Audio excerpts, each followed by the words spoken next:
You call yourself a man? You know you're a lying, low-life, motherfucking gambling degenerate prick. You know that's what you are? Well, hello, you degenerate fucks, and welcome to the Degenerate Gambler. It is Thursday, the 20th of October, and just back with another episode. Looking back at another very frustrating weekend where just hit the bar a couple of times. Um, yeah, it wasn't great, and also obviously looking ahead to this week, given this week's bets. So, look at last week. So, my main bet was Sheffield United, who actually drew three each, but was an early payout because they were 2-0 up.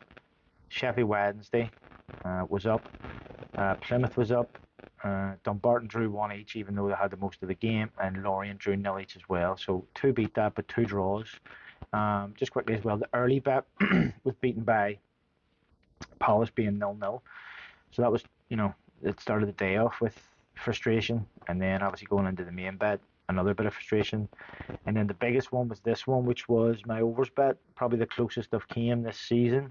Well, I've had a few like this, but so I had Fulham Bournemouth, it was overs. Watford Norwich was the late game, it was overs. Exeter Oxford was overs. Dundee and Ayr was overs. And Annan Athletic versus Stranraer was one each, with I think most of the second halves to play. So, that's disappointing that, fucking, you think you've got plenty of time to, get that winner, and it just doesn't happen. So, as I say, frustrating. Um, I haven't had a bet up on the Saturday for a few weeks. Not great. The evening bet wasn't great at all. So Galatasaray were hammered. Uh, Another Turkish team was a Kansspor were beat 1-0. Atalanta win.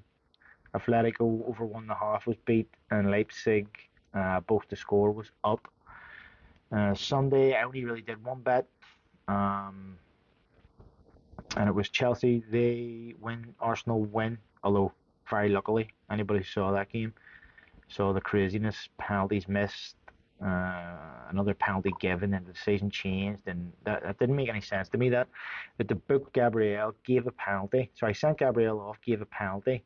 He went and reviewed it, and then he changed it to a yellow card, which means it was still a foul. So why wasn't the penalty? I don't know. It was a crazy decision. But anyway, Arsenal won. Dortmund, both the score was beat. They were beat 2-0 by Union Berlin. AC Milan won, and then Young Boys drew, I think, nil each, which was disappointing. So that was Sunday.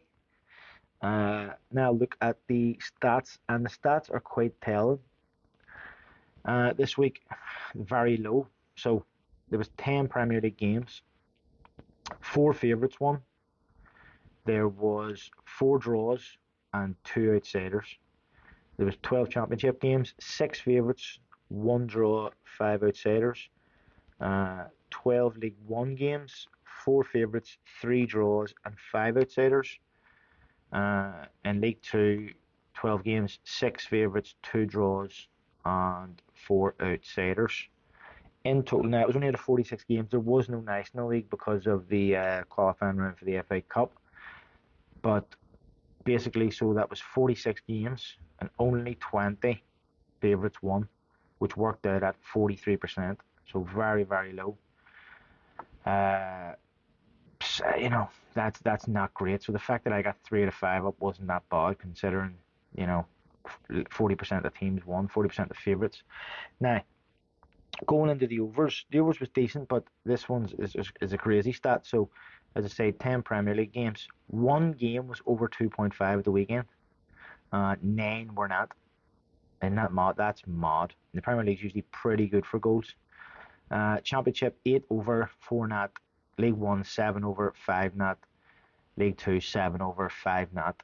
So that was 23 over and 23 not, so exactly 50%. So again, as I say, the overs that I had that was quite good.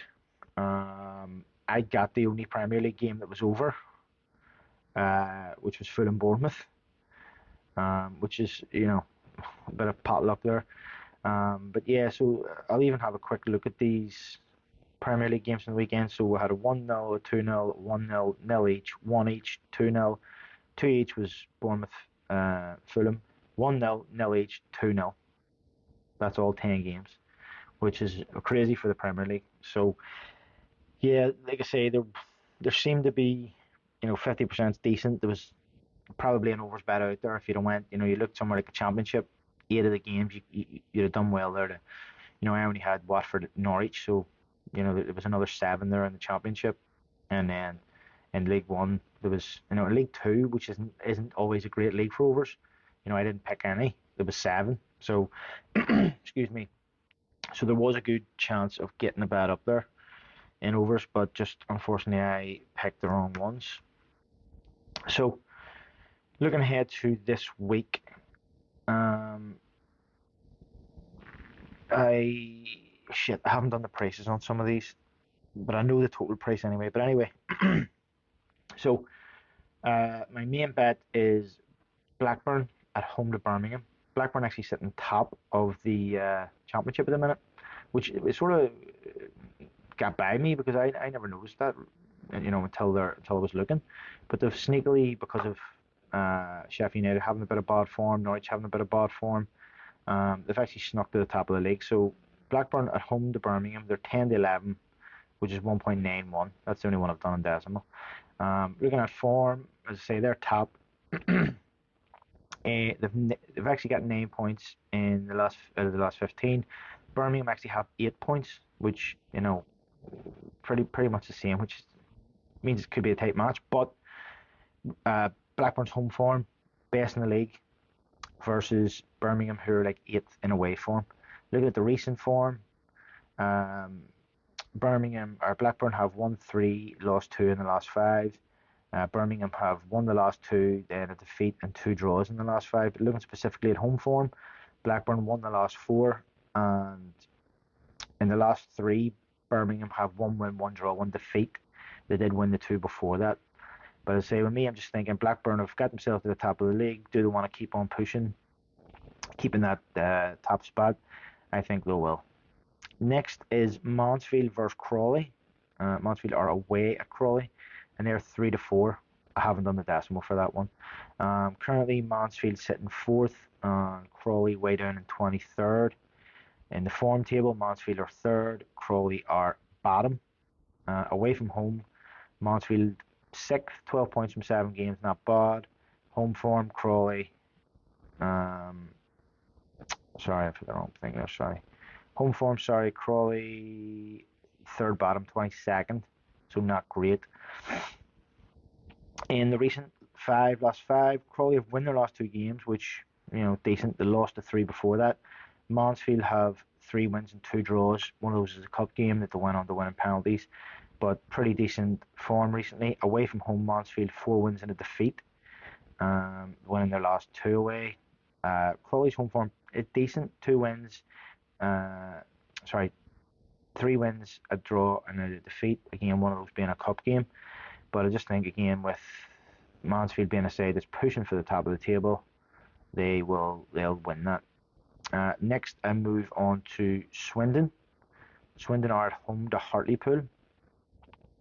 Swindon currently sitting 8th in the league, just outside the playoffs. Hartlepool bottom. In form, Swindon are 6th, 9 points from 15.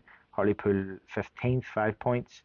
At home, Swindon 6th, decent 14 points at home from 7 games. Hartlepool, I think, are second bottom, only 2 points away from home all season. In the last 5, Swindon have only 2 wins overall, 3 defeats. Hartlepool 3 defeats, a win and a draw. But at home, Swindon's home form, they won the last 2. They lost 2 before that. So they seem to be coming out of a bad patch there at home. And Hartlepool away from home have no wins and 2 defeats and 3 draws away from home. So again, just maybe home form being the deciding factor in that one. Price on that one is 8-11. Next, I move on to the National League North. It's a team who actually only got promoted, I think, this year, and it's Scarborough. Scarborough currently sitting 5th in the table, playing Telford, who are 23rd. In the form table, Scarborough 4th and Telford bottom. So, home form, excuse me, Scarborough 8th, 11 points from 5 games, which isn't bad. And Telford are second bottom in away form. Looking at the last 5, both teams have a checkered, history here. The Scarborough's results aren't great. They've got 1 win, 2 draws, and 2 defeats in the last 5. Uh, Telford have 1 draw, 4 defeats in the last 5. But Scarborough's home form is a lot better. So they've actually got 3, they're undefeated and 5 at home. They've got 3 wins and 2 defeats at home. So they seem to have a pretty decent home form. And Telford's away form is very similar to their form overall. They've got 3 defeats and 2 draws in the last 5 away. Price on that one is 10 to 11, which I think, again, hopefully on that one, home form and the fact that Scarborough have a decent home form will be the decisive thing. Next and lastly, I move on to the best side in England, who have the best record. 11 games played, 31 points, and it's Ebbsfleet. Ebbsfleet are at home to Welling. And obviously, 11 games, you could have a maximum of 33 points, and they've got 31, so they've only drawn 1 game all season. They have a perfect record at home, 6 from 6.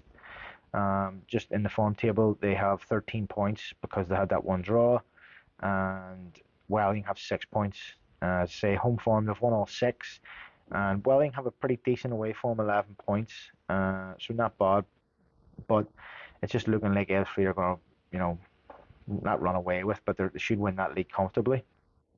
In the last 5, 3 wins, a draw, and a defeat. That's the last 5. Whereas Welling have 2 defeats and 3 draws in the last 5. Looking at home form, Ebbsfleet win their last 5 home. Welling 1 draw. They drew the last game, lost the game before that, and they did win 3 away from home before that. But that was last month, as I say. So again, home form hopefully on that one. They're not the best price. They're around 1 to 2 or 9 to 20. So not the biggest price. And in total that comes to about 15 to 1. So it's paying about 150, 160 for the tenner. So that's the main bet. I'll run quickly through the overs, which we know how we do this. I'm doing this long enough now. A bit how I pick these, but I will say that I almost didn't pick an overs bet this week because I was struggling. I was down as far as League One before any game caught my eye, which is over 20 odd games before I thought to myself, oh, that looks like a decent price or a decent chance.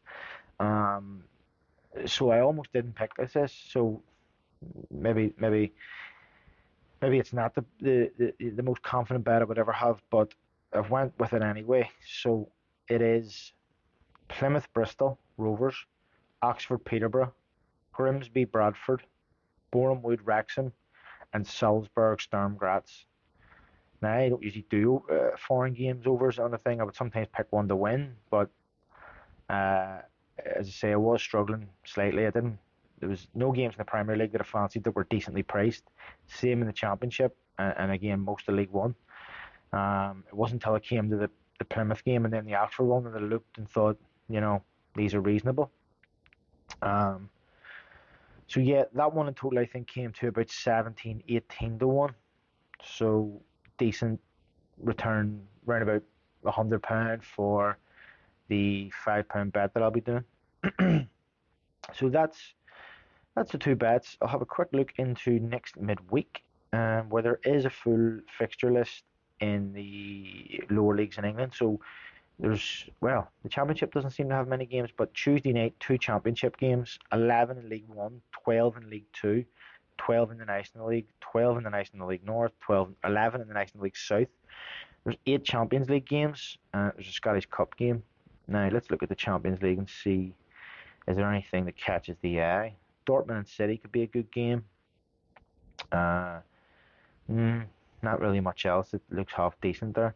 So that's Tuesday. Wednesday, not much. There's a League One game. There's a National League South game. And there's 8 Champions League games. The Champions League games on Wednesday are anything decent. Uh, Barcelona Bayern, Liverpool Ajax, decent games. Rangers play Napoli, Spurs play Sporting. So Wednesday night's games look a bit better, a bit more competitive. But that's it for the midweek. Well, Thursday, as we know, is Europa League and Europa Conference, 16 of each of those. But that's basically, a decent Tuesday night, not so great Wednesday, not so great Thursday, or, well, Thursday's Europa. The thing about Europa is, yes, there's plenty of games, but sometimes it's a bollocks to battle. I don't know. Sometimes try the over 1.5, thinking it's, a bit easier, but it's not. And betting teams to win in that, you never know who they're going to play, what teams they're putting out, or the teams are too short priced, and it's just not worth it.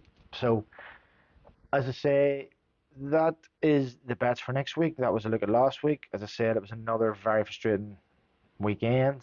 I will say I did manage to get a winner on Monday. I never actually posted it, partly because I was sort of in a rush doing it, and partly because I have been on a bad run. That there was about 15 games on, and I picked 5 of them, which is never a good idea, to be honest with you, because when you have less games, you're always making selections that you don't really fancy. You're just doing it for the sake.